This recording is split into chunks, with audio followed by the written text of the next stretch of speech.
Hello students, Mahesh Kumar और आप सब अपने घर पर कुशल मंगल होंगे। अच्छा बेटा, आज मैं आपको चैप्टर संख्या 4 से समांतर प्लेट संधारित्र की धारिता का व्यंजक प्राप्त करना कि भाई किस प्रकार से हम समांतर प्लेट संधारित्र की धारिता का व्यंजक प्राप्त कर सकते हैं वो सिखाऊंगा। ठीक है। अच्छा देखो जरा एक बार बोर्ड पे और देख लीजिए यहाँ कि भाई हमारे पास संधारित्र तथा परावैद्युत ये चैप्टर संख्या 4 है और इसके अंतर्गत जो है हमारा टॉपिक आता है समांतर प्लेट संधारित्र की धारिता। समांतर प्लेट संधारित्र की धारिता का हमें क्या करना है, व्यंजक प्राप्त करना है। अब इसके लिए क्या करना है, इसके लिए सबसे पहले हम क्या करेंगे कि भाई हमारे पास जो समांतर प्लेट संधारित्र कहाँ है, तो यहाँ पर देखो चित्र में हमने दर्शा दिया है कि यहाँ हमारे पास x तथा y धातु की क्या है, दो प्लेटें हैं। x तथा y धातु की दो प्लेटें हैं और प्रत्येक प्लेट का जो एरिया है, जो क्षेत्रफल है वो कैसा है, एक समान है। ठीक है। और दोनों प्लेटों के बीच की दूरी कितनी दिखा दी भाई हमने, स्मॉल डी है। दोनों प्लेटों के बीच की दूरी कितनी है, स्मॉल डी है।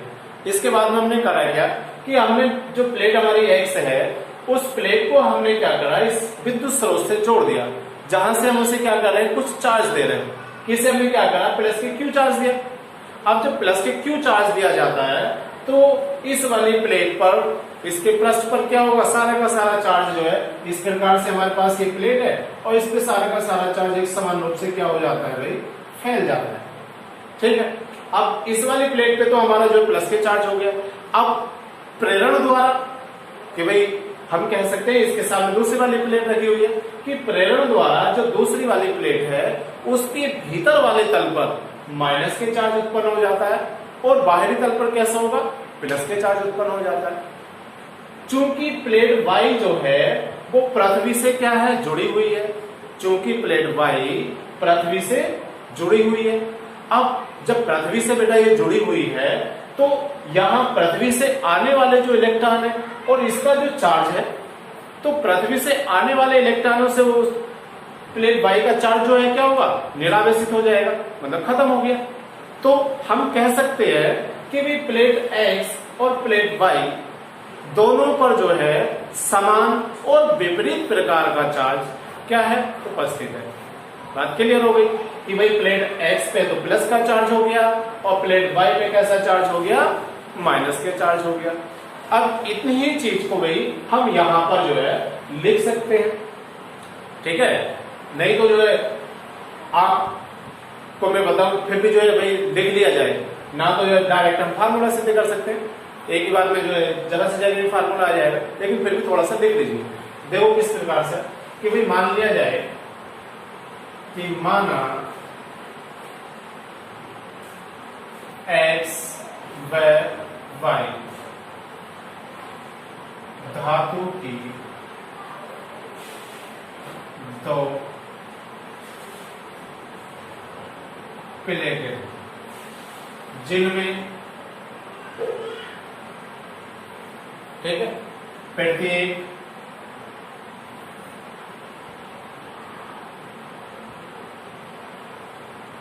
का क्षेत्रफल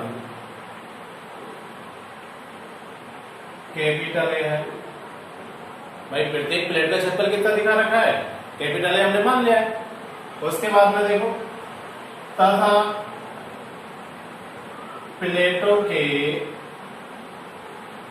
बीच की दूरी कितनी है भाई, स्मॉल डी।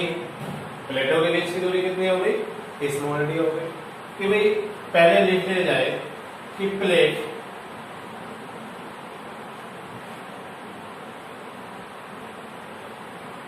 इस प्रकार लिखो कि विद्युत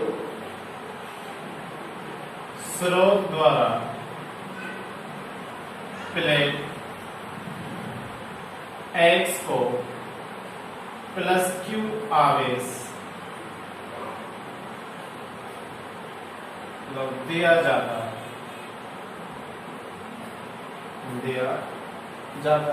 हमने क्या करा, इस वाले प्लेट x को हमने क्या करा, प्लस के क्यू चार्ज दे दिया। ठीक है। दिया जाता है तथा प्रेरण द्वारा प्लेट वाई के भीतर वाले तल पर माइनस क्यू आर एस तथा बाहरी तल पर प्लस क्यू आर एस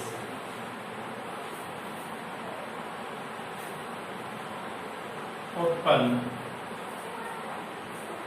हो जाता है। ठीक है जी, आगे देखेंगे कि चूंकि प्लेट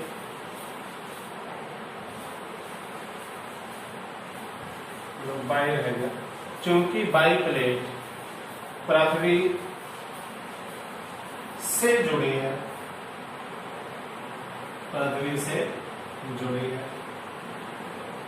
अतः है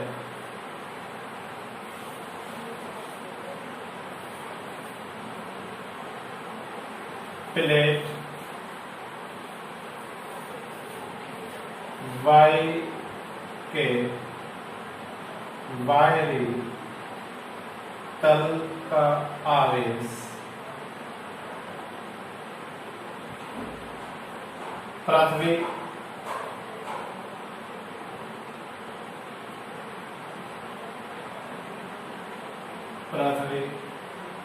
से आने वाले इलेक्ट्रॉनों द्वारा निरावेशित हो जाएगा। कैसा हो गया भाई कि पृथ्वी से जो आने वाला इलेक्ट्रॉन है और प्लेट वाई के जो बाहरी तल का आवेश है वो आपस में क्या हो जाएंगे, निरावेशित हो गए। दोबारा से देख लिए कि भाई हमने क्या करा कि माना एक्स व वाई धातु की दो प्लेटें हैं, ठीक है, जिनमें प्रत्येक का क्षेत्रफल कैपिटल ए है और प्लेटों के बीच की दूरी क्या है, स्मॉल डी है। बात क्लियर होगी। अब हम क्या करेंगे कि हमने क्या करा कि प्लेट एक्स को किसी विद्युत स्रोत द्वारा कि भाई क्या कर दिया जाए, प्लस के क्यू आवेश दिया। जब उसे क्यू आवेश देंगे तो ये वाली प्लेट तो हमारी कैसी हो जाएगी, आवेशित हो जाएगी। लेकिन जो इसके सामने वाली प्लेट रखी है बाई, उसके भीतरी तल पर कैसे, प्रेरण के द्वारा माइनस के क्यू आवेश उत्पन्न हो जाएगा और बाहरी तल पे कैसा होगा, प्लस का क्यू आवेश उत्पन्न हो जाएगा। चूंकि प्लेट वाई जो है किससे जुड़ी हुई है, पृथ्वी से जुड़ी हुई है, इसलिए पृथ्वी से आने वाले इलेक्ट्रॉनों के द्वारा बाहरी तल का जो आवेश है प्लस क्यू, वो कैसा हो जाएगा, निरावेशित हो जाएगा। बात यहां तक आपको समझ में आ गई होगी। अच्छा देखो फिर आगे क्या करना है कि भाई इस प्रकार से जो है प्लेट एक्स और वाई पर कैसा हो गया, बराबर तथा विपरीत प्रकार का आवेश होगा। ठीक है, देख लीजिए आगे।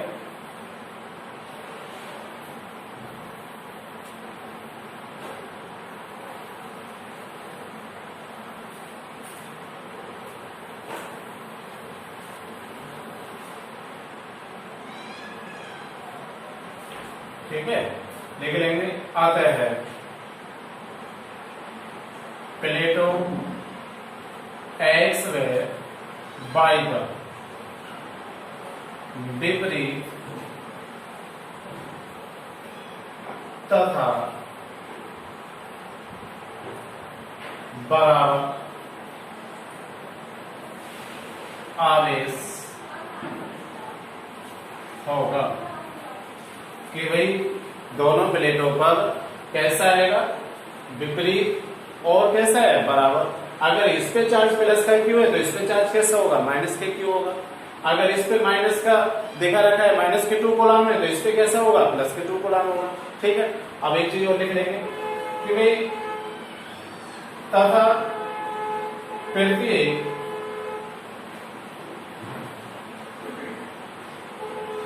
प्लेट का आवेश घनत्व आवेश घनत्व सिग्मा। अब प्रत्येक प्लेट का हमने आवेश घनत्व कितना मान लिया है, सिग्मा मान लिया है, ठीक है। अब जब आवेश घनत्व हमारे पास सिग्मा हो गया है तो देखो जरा आगे कि भाई यहां पर जो है हम लिख सकते हैं कि यदि प्लेटों के बीच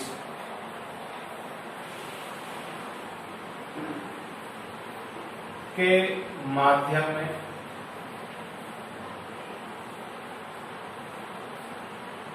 या प्लेटों के बीच के माध्यम में या प्लेटों के बीच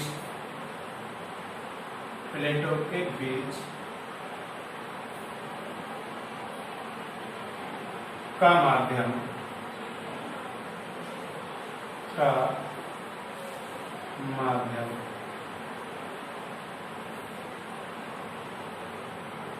परावैद्युत हो,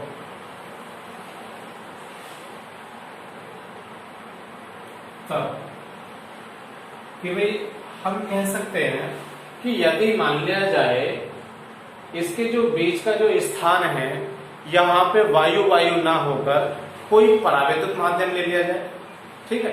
देखो कि यदि प्लेटों के बीच का माध्यम कैसा हो, परावैद्युत हो, कि भाई यहाँ पे प्लेट के बीच का जो माध्यम है परावैद्युत है, तब देखो वैद्युत क्षेत्र की तीव्रता कि भाई यहां से अगर हम देख लें वैद्युत क्षेत्र की तीव्रता, अब वैद्युत क्षेत्र की तीव्रता यहां से निकालेंगे तो E = होगा सिग्मा बटे K एप्सिलॉन नॉट, हो जाएगा नहीं हो जाएगा। अब आगे देख लीजिए कि परंतु हमें पता है,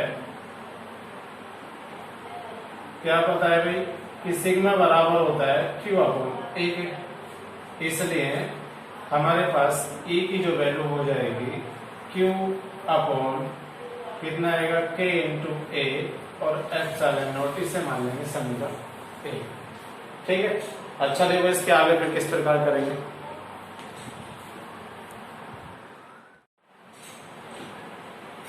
अच्छा बेटा अभी हमने जो फार्मूला निकाल लेके आए थे वो कितना आ गया था, E = आया था Q upon K A epsilon not, और इसे क्या कर लेंगे समीकरण 1 मान लेंगे। वही समीकरण 1 आ गया हमारे पास। अब जो समीकरण 1 हमारे पास आ गई, आप देख लो जरा थोड़ा सा कि भाई यहाँ पे लिख लिया जाए कि यदि प्लेटों के बीच विभवांतर कितना हो, V हो, ठीक है, तब वैद्युत क्षेत्र की तीव्रता, वैद्युत क्षेत्र की तीव्रता, अगर हम वैद्युत क्षेत्र की तीव्रता निकालेंगे तो E = होगा V अपॉन किसके, D के, देख सकते हैं, या V = हो जाएगा E इंटू D के। अब E का मान कहां से, समीकरण 1 से रख लो, यहां पे लिख लेंगे समीकरण A से E का मान रखने, अब जो समीकरण 1 से E का मान रखा तो V = हो गया Q इंटू D बटे K एप्सिलॉन नॉट। बात क्लियर है कि भाई QD बटे K एप्सिलॉन नॉट आ जाएगा। अच्छा भाई इसके आगे देखिए जरा, भाई यहां पे लिख लेंगे हम कि परंतु धारिता की परिभाषा से, अगर हम धारिता की परिभाषा से देखें तो भाई धारिता की परिभाषा क्या आती है, C बराबर होता है Q बटे किसके आता है बेटा, B के, C बराबर Q बटे B होता है। अब अगर हम देख लें C बराबर Q तो ऊपर रखेगी और B की वैल्यू कितनी है, QD बटे में आ गया K epsilon not into A, भाई D से क्या हुआ, D कट गया तो C की वैल्यू मिल गई हमें K एप्सिलॉन नॉट A, अब बटे में क्या आ गया D, धारिता का फार्मूला निकल गया भाई हमारे पास। बात क्लियर होगी। दोबारा से देख लीजिए, दोबारा से देखेंगे कि भाई हमने जो फार्मूला अभी सिद्ध करा था E इक्वल टू होता है सिग्मा बटे के एप्सिलॉन नॉट, और सिग्मा की वैल्यू हमने कितनी रखी, Q अपॉन A रखी, तो वहां से Q अपॉन A रखेंगे तो K एप्सिलॉन नॉट हो जाएगा। अब इसके बाद में क्या कर लिया, यदि प्लेटों के बीच विभवांतर हमने क्या मान लिया, B मान लिया, तो तीव्रता हो जाएगी E बराबर P अपॉन D के। अब यहां से बेटा हमने B का मान निकाल लिया, और B का मान निकालने के बाद में ED हो गया और V की वैल्यू समीकरण 1 से यहाँ पे शिफ्ट कर देंगे। अब हमें पता है कि परंतु धारिता की परिभाषा क्या आती है, उसके अनुसार हमने देखा है कि C बराबर Q अपॉन B होता है। बात क्लियर है। और B की वैल्यू हमने यहाँ पे रखी, और जब B की वैल्यू यहाँ पे रखेंगे तो ये नीचे वाली वैल्यू कहाँ पहुंच जाएगी, ऊपर। D से क्या होगा, D कट जाएगा, और हमारे पास वैल्यू आ जाएगी C बराबर K एप्सिलॉन नॉट A, और इनटू में क्या आ गया, D। बात क्लियर होगी। अब वायु अथवा निर्वात के लिए देख लो कि वायु अथवा निर्वात में K का मान कितना रख देते हैं भाई, 1, तो C की जगह हो गया C नॉट, और ये हो गया एप्सिलॉन नॉट A, और बटे में कितना आएगा, धारिता का मात्रक क्या होता है भाई, फैराड। बात क्लियर। इस प्रकार से भैया हमारे पास समांतर प्लेट संधारित्र धारिता का फार्मूला सिद्ध हो गया। सभी को समझ में आ गया होगा, ठीक है।